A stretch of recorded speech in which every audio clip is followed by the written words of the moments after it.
Welcome to the Slop Temple. We pray this video helps. You begin by logging into your Google account and making sure your connection appears to be in the United States. This helps the number search and selection. Once done, open Google Voice and pick Get a Voice Number. You will be prompted to search by city or area code. Choose the area that fits your needs. Make sure you have a secondary phone ready for verification, because Google uses a real-time SMS or call to link the number to your account. After you search, pick from the list of available US numbers and click Select.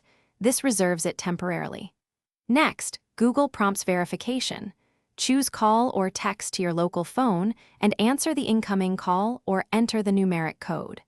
Because verification ties the Google Voice number to your existing phone, make sure the device can receive messages.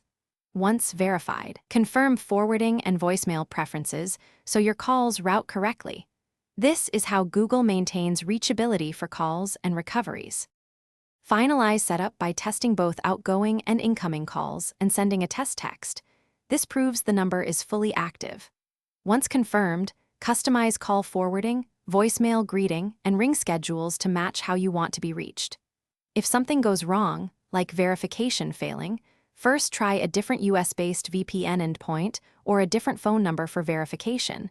Then wait a few hours and retry. A single reliable tip: clear cookies or use an incognito window before repeating attempts to avoid cached errors. Thanks for watching. Consider subscribing if we helped you.